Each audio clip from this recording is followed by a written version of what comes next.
Thank you very much. Good evening.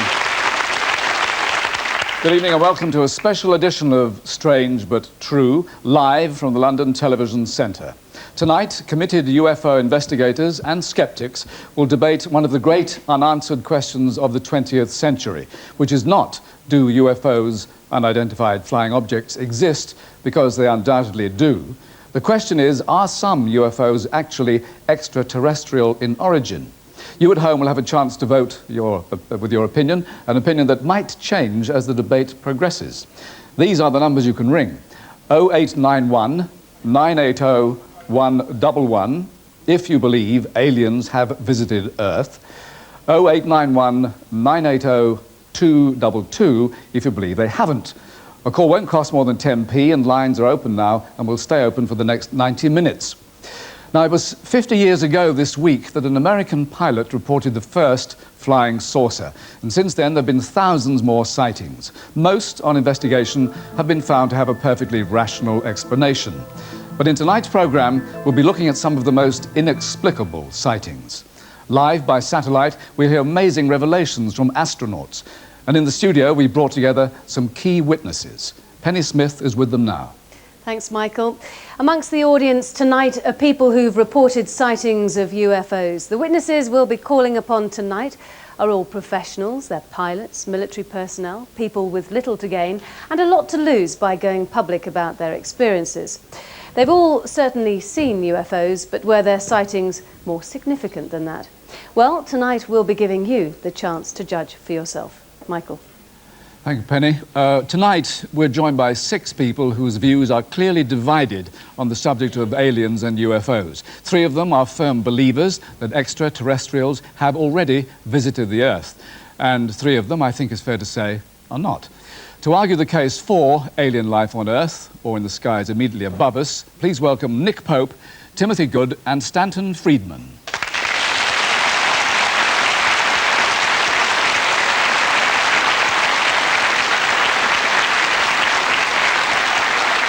Nick Pope was the Ministry of Defence's UFO desk officer and the author of the bestseller Open Skies, Closed Minds.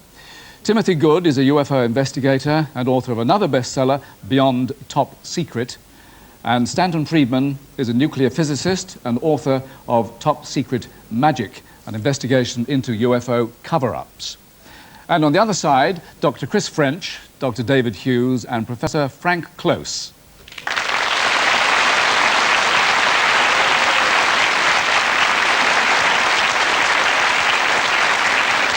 Chris French is a psychologist who specializes in paranormal belief. David Hughes is a professional stargazer and he's head of astronomy at Sheffield University. And Frank Close is a theoretical physicist in Oxford.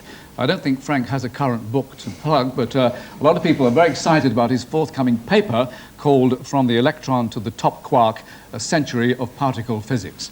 I'm looking forward to that. Enjoyed the last one very much. Now, so let us get one thing very clear from the start. You, gentlemen who support the UFO belief, actually believe what would be one of the most momentous events in human history, which is the arrival of extraterrestrials in our solar system. In fact, to our planet. You say this has already happened. Many times. Simple as that. Yeah, simple as that. Overwhelming evidence. Well, you have more to say on that subject as we go along through the program. I think so. Yes. So, Timothy? I'm absolutely convinced that a sizable percentage of all UFO reports are absolutely genuine, represent possibly extraterrestrial craft. Yes, I'm convinced of that. And Nick, what's your view? Yes, 3 years of official research and investigation at the Ministry of Defence convinced me that there are extraterrestrial craft visiting here now. All right, now let's ask the skeptics. Of course, you don't take any of this on board, do you? If at this moment I said, yes, I do, that would really throw you, wouldn't it? Well, it would bring it down to 2 on the other side. Show me the belief, show me the real evidence, and I'll take it, but I'm waiting for it. David? I'm just looking forward to seeing the hardware. Yes, that is really what we're all looking forward to, in a way. Dr. Chris French? Yeah, well, again, we're often told that the evidence is irrefutable. I mean, the truth is that there's no single case that all ufologists agree on as being irrefutable evidence. And we'll see the holes in the evidence as this programme progresses. Well, that is the word that comes up again and again, evidence. In the end, it all comes down to evidence. Before we review that evidence, let us see where our studio audience stands in the debate about non-terrestrial life. Now, let me ask you, how many of you believe that we are completely alone in the universe and that no other intelligent life exists? Vote now, please.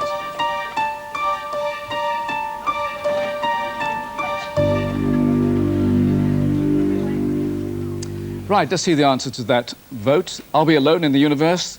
21% say yes, 79% say no, we are not. All right, another question. How many of you believe that aliens have actually visited Earth? Press yes now if you think they have, and no if you don't.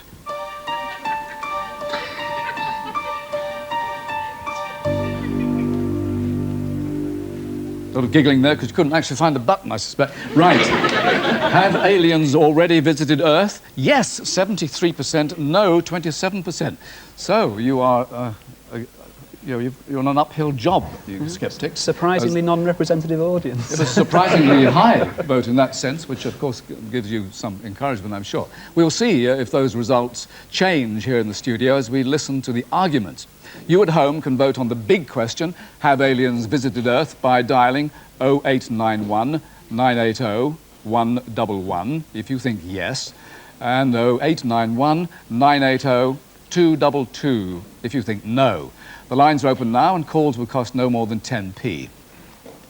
Now, the vast majority of UFO sightings, over 90%, are explainable. On investigation, they prove to be weather balloons, natural atmospheric phenomena, or even something as simple as a flock of birds. But a few sightings always remain a mystery. That on its own, of course, neither proves nor disproves the existence of alien life. But the testimony you're about to hear is certainly intriguing. The sky at night, a vast expanse of stars and planets. But as we watch the skies, is anyone out there watching us, watching them? 065, 450 knots. For almost 50 years now, military and civil pilots have been reporting strange objects in the sky.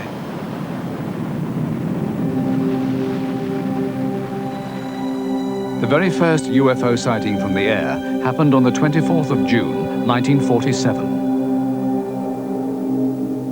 A pilot with the United States Forest Service was out searching for a missing plane over the Cascade Mountains in Washington state. Kenneth Arnold reported seeing 9 bright objects in the sky, traveling at fantastic speed.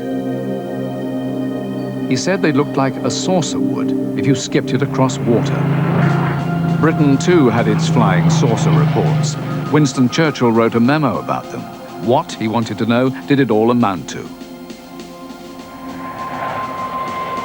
Once again, there was the evidence of pilots that provoked most concern to the authorities. Anything received from our own RAF pilots was examined with very great care. We're talking about very highly trained people whose job in life is to fly about the skies and not to be conned by optical illusions or clouds or whatever. So one had to take seriously what they were saying. There were several sightings by British pilots, but the authorities kept quiet about them. The Air Ministry would not have been keen to let it become public knowledge that some of our pilots had seen flying saucers. We had no explanation. One could imagine the kind of tabloid headlines there would have been. We didn't want it.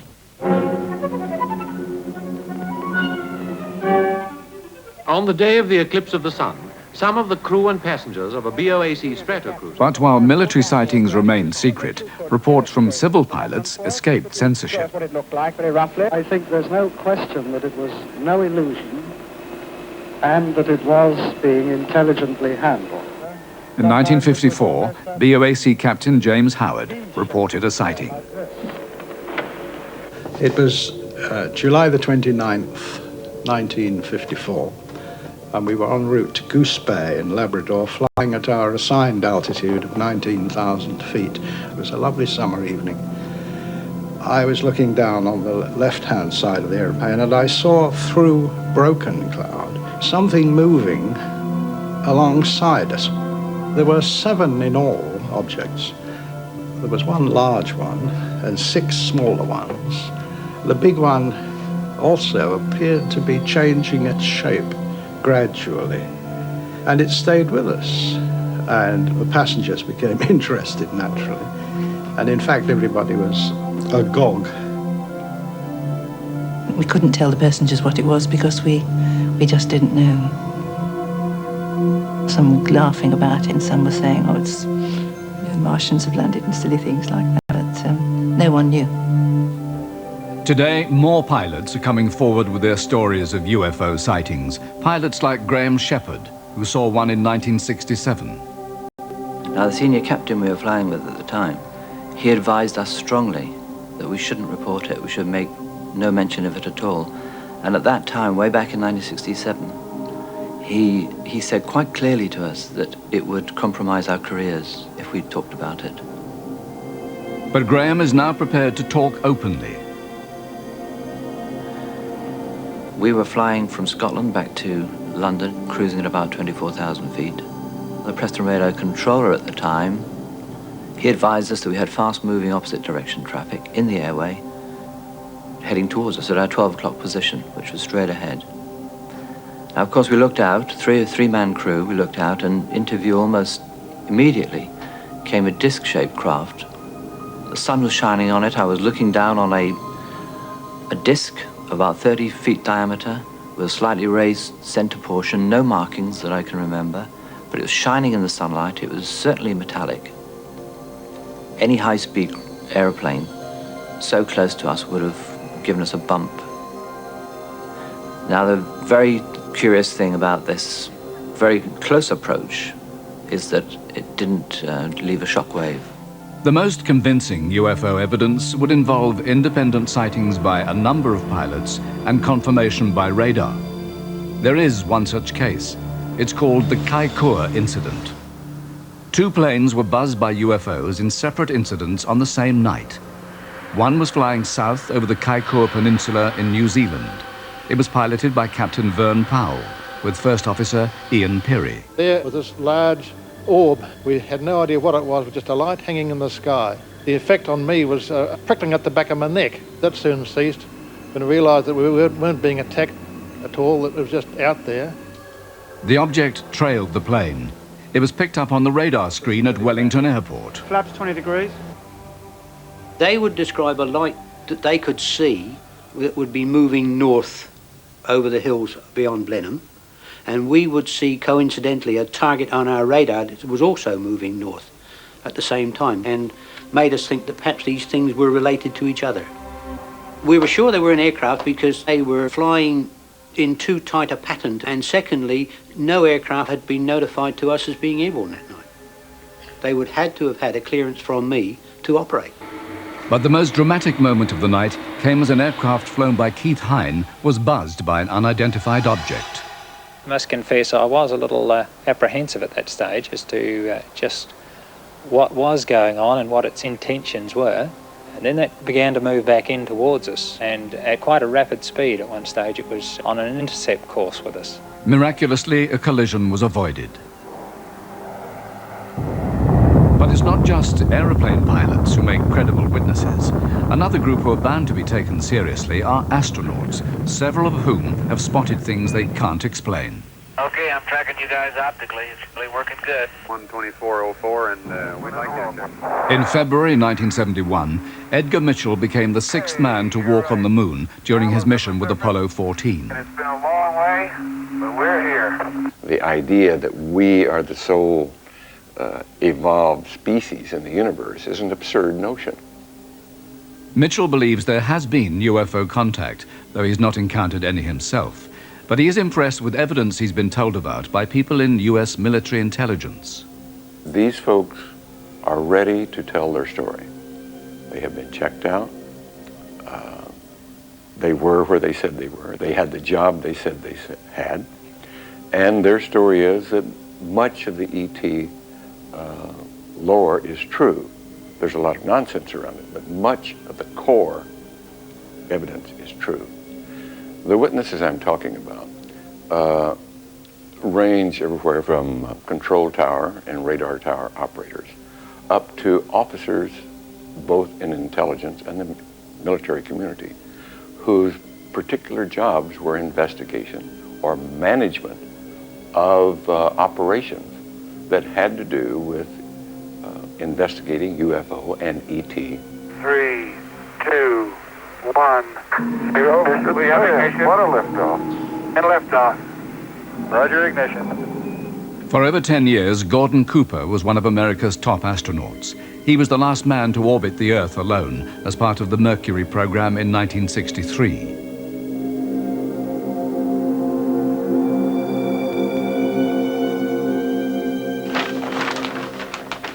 Today, age 70, he is still active in aviation. He saw saucer-shaped spacecraft when he was a young test pilot at Edwards Air Force Base. He tells his story for the first time. I had a camera crew who was working at Edwards, filming the installation of a precision landing facility on the edge of the dry lake bed when a small saucer flew over them, put down 3 landing gear and landed about 50 yards from them out on the lake bed. These cameramen proceeded to go towards the vehicle, filming all the time. It lifted up, put the gear back in the well, and took off. They came to me and told me what had happened. I had to report it to the proper authorities in Washington. In the meantime, they were developing the film, brought the film to me when it was developed, and I saw the film personally. I stuck it in a pouch and sent it to Washington as ordered to do so, and that's the last I saw it. There is a reason the testimony of these pilots and astronauts is more credible than any other, according to 20-year NASA veteran research scientist Richard Haynes. The pilot brings to this whole field a rather unique and very important experience level that sheds some new light on the phenomenon. I would like to be able to dismiss all of the pilot sightings and say they're natural phenomena, but I just can't do that. I've talked to too many who tell me these remarkable stories of silvery metallic discs with no seams, no markings, no wings, no engines, outside their aircraft for 30 minutes, 40 minutes, 50 minutes at a time, doing maneuvers around the airplane, and then flying off into space somewhere in some direction. And not just seen by one pilot, but the first officer oftentimes, the flight engineer, sometimes the cabin attendants, sometimes passengers. Haynes has recorded over 3,000 UFO sightings by pilots across the world, enough to convince him there must be something out there.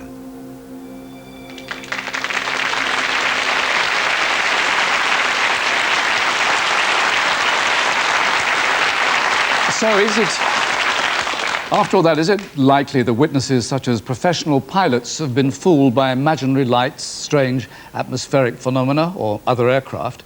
Earlier, we heard Captain Graham Shepherd recount his own UFO experience, and he's boldly agreed to join us tonight. Graham Shepherd.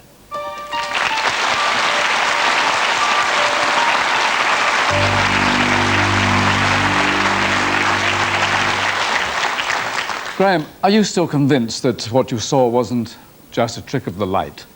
I'm totally convinced, yes. I've spent some 30 years in the air, and there's nothing like it before or since. I'm absolutely convinced there was no light trickery, whatever. Frank Close, do you accept what Frank says, that what Graham says? Is that reasonable to you? Well, I mean, I've no doubt at all that he saw what he saw, or believes he saw what he saw. But there's many things that I would want to know, even to start investigating this. I mean, Preston Radar alerted you to this thing. What have Preston Radar said about this since? What happened to it after it went by you? What other planes were in the area? Did nobody else report it at all or see it? And why were you worried about reporting it if Preston Radar had already alerted you to it? As far as I can remember, there were no other airplanes alerted. The craft was flying at an extremely high speed.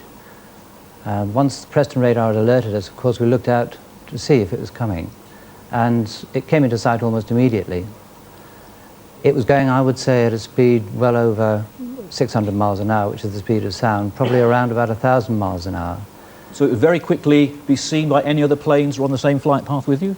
Yes, I must emphasize this was back in the 60s, and the density of traffic at those times was considerably less than it is now. This is going at high speed, so it's covering a lot of distance very fast.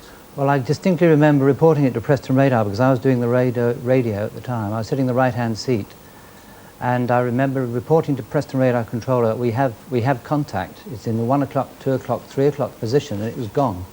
So it was an extremely short sighting, but indelibly printed on my mind. It's something I've never seen before. But you saw no aliens in it? I saw no markings on it. All I could see was the shining surface. What time of day, Graham? It was afternoon. It was mid-afternoon, I would say. Beautiful day. Nick Pope, you've investigated, as working for the Ministry of Defence, of course, many UFO sightings. What is the proportion that can be explained by natural phenomena?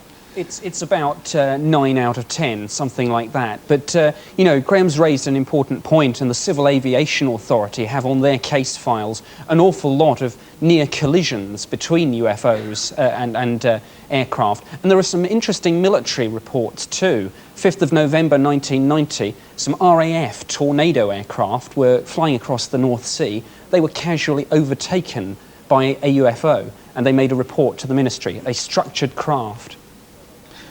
Graham, why have so few pilots actually come forward if these sightings are so common? Well, it's a high-risk occupation. I'm not talking about being a pilot, I'm talking about reporting UFOs, because it's a difficult thing to talk about. Because the whole subject is denied at the highest level, it is very difficult for people like me who are in a long-term profession to come forward and jeopardize that profession by stating something which is apparently impossible. Yes, that's understandable. I was just going to come to you, Chris, because it might be your area of psychology that might explain. I mean, there's an assumption we're making here, which is that pilots, astronauts, etc., make better observers than other people. And it's easy to see why. I mean, they're highly trained, highly skilled people. But when they're in a situation of seeing something unexpected, for a very brief period, they're just as likely to, you know, make mistakes and be sincere in their reports, but make mistakes as anyone else. According to J. Allen Hynek, widely considered to be the father of modern UFO investigation, pilots actually were surprisingly poor observers. He actually analysed many cases and generally found that the cases that were reported by pilots which ultimately turned out to be identifiable flying objects, range from 88, 89%, 76, 79%, depending upon whether we're talking about military, civilian, single witnesses, multiple witnesses. In fact, the evidence doesn't support this claim. I'm sure that the other panel must agree that at least some of those cases that we've just seen dealt with would no doubt have mundane explanations had they been investigated fully. Statistically, that should happen. I think you have to understand here that the question isn't whether 60, 40, 30, 20% of pilot sightings are anybody else's or alien spacecraft. The question is whether any are. And as Dr. Haynes pointed out, and I've talked to him about this, many of the sightings last like 30 minutes. We begin to very quickly run out of conventional explanations if a round disc-shaped vehicle goes around your airplane in broad daylight when you have a military or a civilian crew. But it didn't go around his airplane, it shot right past him. Right, we will have to leave cases like that. And also, he has no idea about the speed. It was 600 miles an hour, 1,000 miles an hour. You've no idea really about the size. We'll have to leave this aspect of the thing at the moment because we have other things to talk about, so thank you very much. We have to go on now. We have one more witness to make a contribution to this debate. Earlier, we heard the extraordinary story of Gordon Cooper, one of the original Right Stuff astronauts, who claims he saw an alien craft land on Earth. There's a remarkable story, but it's not just NASA astronauts who say they've had an extraterrestrial encounter. A few hours ago, I talked by satellite to Major General Pavel Popovich, head of aviation for the Russian Space Agency. A former cosmonaut, he first flew in space when he was just 20 years old. Dobry wieczór, Major General Popovich. Now, for years, we didn't know about your attitude to UFOs because of the Cold War, but what is the Russians' view of UFOs? The Russians generally have a positive attitude to UFOs, although, of course, there are skeptics. Can I have some example of a sighting? The general has seen a UFO himself. In 1972, when we were on our way back from Washington to Moscow on a passenger airplane, we all saw something that we called a UFO. It was going parallel to us on a slightly higher speed, No one observing this object could come up with any theory of what it was. General, did you think that what you saw was an alien craft? I'm absolutely certain about it. Spasiba, Major General Popovich. Well, thanks to the General, thanks to the translator, and thanks to our English pilot earlier on. It's now time for us to take a break. Remember, if you want to take part in our telephone poll on the big question, have aliens visited Earth, ring 0891 980 111 if the answer is yes. If the answer is no, ring 0891 980 222. After the break, we'll be looking at one of the most sensational UFO incidents ever, which happened right here in Britain. We'll be talking live to the Air Force officer who made this dramatic tape recording. There's no doubt about it. There's some type of strange flashing red light ahead. And it's yellow. I saw a yellow tinge in it, too. Weird. It appears to be maybe moving a little bit this way. It's brighter than it has been. Yellow. It's coming this way. It is definitely coming this way. Join us in part 2.